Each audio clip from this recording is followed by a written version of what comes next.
So, what is Full Metal Jacket even about? Is it about the duality of man, a warning against brainwashing, or is it just a movie that shows you what the Vietnam War was like? Most that have analyzed this film feel that because it is a Kubrick film, it must have hidden messages, of which there are some, and given his history of films warning us of state-sanctioned mind control in A Clockwork Orange, secret societies and Eyes Wide Shut, and the many theories of The Shining, it isn't surprising that people feel that there is more to Full Metal Jacket, but at the end of the day, it is just a war film that focuses on the absurdities of war. Kubrick had been in contact with Michael Herr, the writer of the book Dispatches, and discussed the possibility of making a film with Herr but on the Holocaust. So what ended up happening was that Stanley ended up choosing the Vietnam War after Michael Herr had suggested the Short Timers by Gustav Hayes for the Marine in Vietnam bit. And according to R. Lee Ermey, who portrayed Gunnery Sergeant Hartman in real-life USMC drill instructor and Vietnam vet himself, said this of Kubrick. The reason he liked it was because it had humor, it was full of craziness, and it was totally off the wall. And that's what Stanley always liked, surprises and off-the-wall things. When the movie premiered, liberal critics jumped to Kubrick making an anti-war statement, basing their thoughts on the boot camp sequence with the brainwashing and treatment of Private Pyle. But Kubrick never set out to make an anti-war or pro-war fiction. Actor Dorian Harewood, who played 8-Ball, stated that Stanley had told him at the premiere that this was his answer to Rambo, meaning something realistic as opposed to something over the top. He told me that he was doing this film as his answer to Rambo. He said that, with Rambo, it was like come out of the water and it was horrifying, and he wanted to show what war was really like. Realistic, basically. And co-writer Michael Herr, who also wrote the book Dispatches, which, by the way, was his own memoir from his time as a journalist on the ground in Vietnam, said of Stanley in a documentary. And, of course, this was also a Kubrick interview with Gene Siskel, but the documentary, of course, Stanley Kubrick, A Life in Pictures, Herr said he also accepted that it was perfectly okay to acknowledge that of all things war, it is very beautiful. The writer said of initial reactions to Full Metal Jacket that the political left will call him a fascist. Herr had also stated that Kubrick had owned guns and did not think that war was entirely a bad thing. But in the 1987 interview with Gene Siskel, Stanley Kubrick himself, in the documentary the interview called Candidly Kubrick, he said Full Metal Jacket suggests that there is more to say about war than it is just bad. He added that everything serious the drill instructor says, such as a rifle is only a tool, it is a hard heart that kills, is completely true. The takeaway I had from both the book and the film as a Marine myself was that, recruit training and war itself is nothing short of chaos, contradictions, and of course, absurdities. Now guys, for the purposes of this essay, we're going to be focusing on 3 separate aspects. Number 1, the dehumanizing process which turns man into a combat killing machine, touching mostly on Joker's struggle and the targeting of Private Pyle, also known as Gomer Pyle, also known as Leonard Lawrence in the film, played by Vincent D'Onofrio, the absurdities of war as well as the men who are meant to do the job, and third, does the warrior or the warriors in this particular film lose their core self or their soul? Hell, I like you. You can come over to my house and fuck my sister. You're the kind of guy that would fuck a person in the ass and not even have the goddamn common courtesy to give him a reach around. What the fuck is that? What is that, Private Pyle? Spoilers, but I want to go ahead and say this right before I go into the boot camp section. It's going to feel like it's going to go by very, very quick as far as my explanation is concerned, but don't worry, once the quick breakdown is done, the quick summary, I'll come back and go through some of the biggest parts that, of course, led to the moment that you guys probably think of the most when you think about the boot camp sequence in Full Metal Jacket. Head shaved and renamed Joker, Cowboy, Snowball, and Gomer Pyle, the recruits begin the dehumanizing process of becoming ministers of death praying for war. The beginning stage of becoming a cog in a greater machine is a grueling experience for everyone, but Pyle struggles as the treatment from Hartman is intense. Eventually paired with Pyle after being made squad leader, Joker proceeds to reteach Pyle using a softer touch, and even as Pyle improves, it is inevitable that another setback is coming. The famous jelly donut scene, where after finding a stolen jelly donut from the chow hall, sets Hartman off and he lays into the recruits, blaming them for Pyle's lack of progress. Frustrated with Pyle's continuous screw-ups, the platoon throws Pyle a blanket party and proceeds to beat him with soap. After this, something inside Pyle changes and he begins to improve at a rapid rate. even getting praised by Hartman and told that he has been born again hard. Eventually, the platoon graduates, and if you've seen the movie, then you know what happens next. I can't show you the full sequence here, it would violate YouTube's terms of service, but Pyle ultimately has a meltdown in the head and kills Hartman and then eventually unalives himself. So, why did Pyle go off? Well, let's take a look at this. Joker's transformation was a product of Hartman. While Joker is definitely more fit to be a killing machine, he also maintains a good portion of his humanity and individuality, where Pyle was shaped by both Hartman and Joker. It is asserted that Hartman's hard training and Joker's softer touch may have corrupted Pyle's transformation, and while on the way to being the ultimate killing machine, that right there being Animal Mother, there was a bit of a breakdown somewhere in between, meaning that there was definitely something that happened along the way. Or it could have been something else. Let's look at this one more time. I think that Stanley Kubrick was pretty clear that Pyle wasn't capable. I think he showed you several indicators from the very start.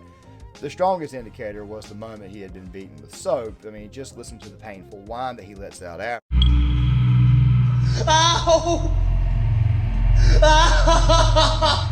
Literally sounds like a child. That right there is what I'm hearing here. That whine right there, that groan, is exactly what you would hear out of like a 10 or 11-year-old little boy. Now, trust me, there was a lot more than that. But Joker laying there trying to drown out the sound, he knows that the platoon, for the most part, just beat up a childlike entity. This is strongly suggested that he was not all there, especially given his facial expressions while getting his hair cut, the half grin, or the grin that he gives in front of Hartman. I mean, while the DI is laying in him, he just cannot get rid of that grin, and when he's told to get on his knees and choke himself, he looks on almost like it's not even serious, and therefore he even tries to choke himself with his hands, missing all the social cues, suggesting that no, this is not how things work. Now, recruit training, and I want to say this right now, especially as a Marine, it is a game. It's a game for the most part, and sometimes it can even feel a little bit unreal, but for the most part, it's chaos, it's absurd, and for the most part, you act almost like a chicken with your head cut off. And there is this sequence at the very, very beginning where Pyle can't seem to know his left from his right, and he's slapped right across the face for it. This right here is not that unusual. I mean, if you've ever been to boot camp, and I advise you guys, please go check out the Senior Drill Instructor or Drill Instructor compilation videos where recruits just go absolutely crazy. This type of stuff does in fact happen down there. However, given that it's Pyle, it makes you think, especially given his voice, his demeanor. I mean, go back to the scene where he is literally begging Joker for help. I mean, let me just play some of it for you. Header over it, of course, for copyright, but here you go. Nobody hates you, Leonard. You just keep making mistakes, getting everybody in trouble.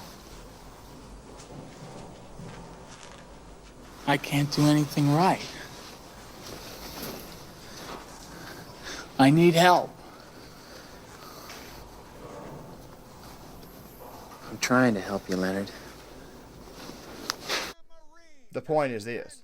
Pyle, 18, 19-year-old man. As a matter of fact, Vincent D'Onofrio was actually 27 at the time of filming this movie back in 1986. This character has really the mind of maybe like a 10 or 11-year-old. I mean, think about this. There's another spot here where you have Joker not only buttoning up his blouse, which I'm replaying that scene for you guys in the B-roll footage, but there's also this scene where Joker is literally taking Pyle through the motions of lacing his boots, actually putting the boot laces in. Don't you think that maybe it's possible that this guy should have had at least some kind of idea of how to do this when he was younger? I mean, I know I said this earlier. Recruit training is chaotic. It's absurd, and it's understandable that recruits, like, for example, you have the left sock recruit or the right sock recruit.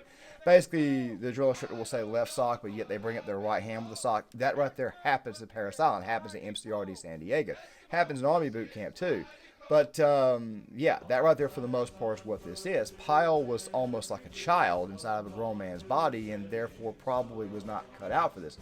As a matter of fact, in a way, you could argue that Kubrick foreshadows Leonard's problems from the very start. Not with the fat guy trope, of course, that exists also in a film like, say, Stripes, starring John Candy, but given their nicknames.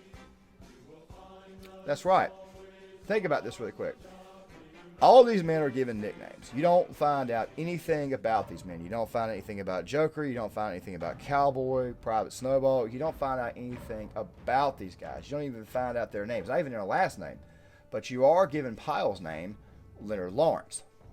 It's almost like Stanley Kubrick was telling you that this person would be X'd out, wouldn't exactly make it through recruit training. Just saying. But that's basically what happened here, is that Pyle just wasn't meant to do this. As with the boot camp sequence of this video, I'm going to basically do the exact same thing. Just a quick plot rundown, and then I'm going to come back a little bit later and go through certain key points which kind of make my point about how this film is really about dealing with the absurdities of war itself. We fast forward a few years. Joker is now a sergeant and a combat correspondent for Stars and Stripes newspaper, bored and not too thrilled with the idea of writing fluff pieces for the newspaper to help keep the troops in country's morale up. His base is eventually attacked, and we find out that the tense ceasefire has been violated, and his superior Lieutenant Lockhart sends him and Rafterman away. I know that I'm skipping the door gunner scene here, but just kind of a wink and nod to you guys. That right there will be coming up in the absurdity section, so bear with me. Soon after arriving away, they eventually meet up with the Lusthog squad, which Cowboy is now a part of. And of course, these two do in fact link up, and after introductions, we meet Animal Mother, and we meet the rest of the platoon, also including Crazy Earl, and yeah, we're off. Now, before we veer too much into this video, I want to say this really quick before we go any further. One of the main complaints about the second half of the film, or at least the Vietnam part of the film, is number one, no Gunnery Sergeant Hartman, and number two, no Private Pyle. Well, Pyle is replaced for the most part with Animal Mother, but that's a different video altogether. But I also want to throw this right here out there. Most Vietnam movies, as you guys may know, they take place in the jungle atmosphere, where this particular film was based on the Battle of Hue City, Vietnam. And of course, that was an urban battle, and amazingly, they were able to do this in England of all places. And I found out later on that they actually flew in the palm trees to make it look like Hue, make it look a little bit like Vietnam. Excellent work by the staff that made this film, just saying. Yeah, many people have looked at the second half and they've found a new liking for it. I'll just leave it at that, but let me get back on track. What I primarily want to focus on is the language and the personalities and the actions themselves. You see, the thing about this particular film is it's garnered a lot of analysis. I mentioned before, Duality of Man, the psychological aspect, the shadow, but another aspect that people love to throw out there is the brainwashing element. Now, this right here kind of smashes that whole notion about everybody who serves is brainwashed. Well, that's just for recruit training, but let me just kind of explain through the interviews. Doc J, for example, he mocks LBJ. Mother, towards the end of the sequence, says that if we're going to fight the war, we might as well go ahead and win it. 8-Ball voices some frustration with the local population not wanting to help. Cowboy, in particular, does not like Vietnam, mostly because of the fact that there's no horses, but there is also this sequence that's going to come up a little bit later on in the video where he talks about the fact that there are a lot of bad boys coming through. Keep that in mind when we get a little bit further into the video. And of course, you've also got this quote right here from Crazy Earl. I think America belongs in Vietnam. I don't know. I belong in Vietnam. Tell you that. They don't sound brainwashed to me, and don't worry, we will get to Joker here soon and what he had to say. That right there will be towards the end of the video in the coping section. But Crazy Earl, here's the thing about Crazy Earl. The minute the lieutenant is killed, he steps right on up. Seems to me like he's a pretty good human being, regardless of all the craziness involving his character and being called Crazy Earl. We'll get to that here in a second, especially when we talk about Animal Mother, who we're about to talk about here in a second. But the point is this right here. The responses vary. Not everybody is speaking in unison, and everybody's kind of got different opinions, so it doesn't seem to me like this group is in fact brainwashed. Or robotic is another very good term to use. If you've seen the movie, then you know what happens next. If you haven't seen the movie, spoilers. So eventually the squad patrols Sway later on that evening, and eventually they come across a sniper. Cowboy, sensing an ambush, sends out 8-Ball, and 8-Ball, of course, goes to check things out, and he's eventually shot. Doc J eventually goes out to go retrieve him. He is also shot as well. And Animal Mother, who we've been perceived to be this great big giant bully obviously shows you what 8-Ball had said earlier about him, that in reality, under fire, he's really a great human being. But under fire, Animal Mother's one of the finest human beings in the world. All he needs is somebody to throw hand grenades at him the rest of his life. Fuck you, cowboy! Fuck all you assholes! He proves this by going out to at least try to retrieve Doc J and 8-Ball, save his 2 fallen comrades. But I want to talk about Animal Mother for a very, very quick second. So when you first meet Animal Mother, he's a very, very big, imposing figure. I mean, the song Wooly Bully is playing in the background when you first meet him. And of course, you would think to yourself, this guy right here, based upon his attitude, I mean, especially given the fact that he was standoffish towards Joker, he's also racist, for example. Jungle Bunny. Thank God for the sickle cell, huh? Yeah, Mother. Happy birthday, Zipperhead. Now back off, White Red. Don't get between the dog and his meat.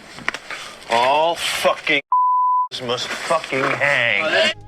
You would figure that he is very, very much just a cold-hearted SOB. There was also the sequence where the 2 comrades had fallen, and while everybody is discussing, you get responses such as they died for a good cause, go easy bro, and Animal Mother of course tells us all that, well, Better you than me. he would also say that the only thing worth dying for was poontang, but of course this right here is coping, which we will talk about a little bit more here in a second. But the point is this right here. As imposing as Animal Mother is, as much of a bully as he may look like, at the end of the day, he really and truly is exactly what 8-Ball said he was. The best human being on Earth. He proves this when he refuses to abandon Doc J and 8-Ball. I mean, Cowboy was more than willing to let Doc J and 8-Ball sit out there and take shots until backup arrived, but Animal Mother wasn't going to stand for that. As a matter of fact, he went straight out there, firing at the location of the sniper, and of course, he would end up finding Doc J and 8-Ball, and he would get the information where the sniper was. Of course, this right here was, sadly, Doc J's final moment, getting shot by the sniper, but still, though, at the same time, a visibly shaken Animal Mother needed to find the sniper. One more thing that needs to be said. A lot of people love to give Animal Mother's character hell because he wanted to let the girl, the sniper, suffer at the end. But you got to understand something really quick. 2 of his comrades had just been killed, and then eventually another comrade got killed. So you can't blame Animal Mother for being upset about the fact that he's lost comrades. So you really can't blame him for feeling the way he does, especially about the sniper, given the fact that Doc J and 8-Ball were literally killed right in front of his face. Just saying. Now, that right there out of the way, though, let us go ahead and get to the absurdities and, of course, the coping with the absurdities, which, of course, is what Stanley Kubrick tried to get across to us, that this film right here was about the absurdities of war. Empire Strikes Back director Irvin Kershner, as well as many other directors and filmmakers, have stated that the best landscape for filming is the human face. Joker's facial expressions give away all the false bravado that he has. I mean, he even said it during boot camp at the very start in that monotone voiceover. States Marine Corps Recruit Depot. An 8-week college for the phony tough and the crazy brave. Yes, the phony tough. And of course, also with all the absurd stuff that happens in war, you kind of sort of can't blame somebody for putting on a bit of a face. But the whole is this me, John Wayne, is a way of coping with what's going on around him. Like, for example, even in the fighting in Hue, he says the exact same quote. You, John Wayne? Is this me? There are other examples that I'll show you guys here in a minute, but I want to kind of go back to where you really start to see the absurdities, or at least the fact that Stanley Kubrick wanted you to know that war was absurd, and not only war itself, but what men sort of do in their downtime. Take, for example, the tent scene where Joker is complaining about not having fired a shot in anger in weeks, or heard a shot fired in anger in weeks. But the point is this here. The reason why I've always thought this scene was special is because of the music playing in the background. Check it out. I gotta get back in the shit. I ain't heard a shot fired in anger in weeks. Now, as much as I would love to let the Dixie Cups Chapel of Love play in the background, a copyright claim will in fact show up if I let that play a little bit too long, but it's Payback who calls him out on this BS. Basically telling him, look man, you don't have the 1,000-yard stare, and then eventually the base is attacked, and of course Joker even finds a way to admit to everyone that yeah, for the most part, he's sort of full of shit. I hope they're just fucking with us. I ain't ready for this shit. Not too many men are ready for this, but of course the Lust Hog Squad, these guys had to live with it every single day because they were actually in the field, and Joker for the most part was in the rear with the gear. Another scene, which I kind of view these as not really one scene, but more or less two scenes. One, of course, being the helicopter gunner scene, and of course also the scene with the mass grave. Now guys, here's the thing about the door gunner scene. And by the way, nobody is going to be defending heinous acts such as mowing down innocent civilians. However, there is something that needs to be added to this. More context needs to be added to said situation. You might would look at this and you might would think to yourself, wow, Stanley Kubrick is really going out of his way to attack the troops here, only to then turn right back around and show us a mass grave where we find out a little bit later on in the scene that these people had died because they had shown up for re-education by their communist captors. And of course, well, let me let this play out for you. We've got a body count, sir. We think it's 20. Do you know how it happened, sir? Well, it seems the NVA came in with a list of gook names. Government officials, policemen, Harvard officers, school teachers. They went around their houses real polite and asked them to report the next day for political re-education. Everybody turned up got shot. Some they buried alive. Basically what Stanley Kubrick is doing here is he is telling you that, yeah, atrocities occurred on both sides. Now we get the infamous Duality of Man scene, where Joker is basically asked why it is that he has a peace symbol on his body armor, while at the exact same time he has "Born to Kill" written on his helmet. And of course he explains that it's the Jungian thing, and of course the general says, or he asks, is this where some kind of sick joke? Well, it kind of sort of is, but it's also a joke that swings both ways. Some would even come away with this and think to themselves that Kubrick may have been subtly a little bit more pro-American here. Now, let me just kind of explain what I mean by this. So, if you've seen the door gunner scene, then chances are you probably know what the door gunner. By the way, the door gunner, Tim Colseri, he was supposed to be the drill instructor at the very beginning of the film. All the Army kind of swooped in and took the job from him, which is an interesting story on its own, which I'll probably save for Gear Issue 33, the book versus film version of this video. Don't worry, I'll leave a link in the description box to that channel for you guys to go check out. But the point is this here. The door gunner sequence, let's just look at this really quick. He's shooting these people, and Joker eventually asks, why, how could you shoot women and children? And of course, the door gunner, he responds with, easy. You just don't lead them too much. Also, before that, the door gunner also said that anyone who is running is a VC. Anyone who stays still is a well-disciplined VC. Then eventually he says, ain't war hell. Well, let's talk about that really quick. So, if you guys remember correctly, we talked about the interview sequence, and I mentioned the fact that you had 8-Ball who complained about the fact that the local war effort, or at least the local population, was not exactly too interested in helping the Marines out and achieving freedom for these people. You also had the scene that you guys saw earlier with the mass grave, where you find out that the communists were killing anybody and everybody who did not necessarily agree with the commie way of government, commie way of life. You also had the sequence where Cowboy had talked about how it was there's a lot more bad boys coming through here than leaving, basically saying that there's paranoia amongst the ranks and we got to kind of watch our backs a little bit more because the VC at this point in time in 1968 was really beginning to become one hell of a problem. You're not just fighting uniformed troops here, you're also fighting people who, let's just say, they don't even appreciate it. About the way they think it's a big joke. And while our door gunner is in fact committing heinous acts by shooting what could be non-enemy combatants or possibly innocents, the phrase ain't war hell, which of course is his way of coping with all the paranoia, is quite frankly real. This right here was Vietnam. There's also this other scene going back to what I had said before about how it was that you had all the men standing over two of their dead comrades and you hear Crazy Earl say what he has to say. 8-Ball says, go easy, bros. You also get the whole, they died for good cause, rest easy, all that type of stuff there. And of course, you also get Animal Mother saying, better you than me. This right here is the way these men were coping with the insanity, that insanity there being the Vietnam War. So while our door gunner's actions, not defensible, you need to at least acknowledge the fact that Vietnam itself, this right here was the attitude of a lot of men. Just kill everybody because it looks like everybody is in fact a VC and looking to quote unquote put us 6 feet under. Once again, paranoia is real. and war is hell. Ain't war hell? But that right there brings us to the last part, Joker and his facial expressions, and also we must ask the question. And that question is, do these men lose their core selves or their souls? So let's go ahead and get to that.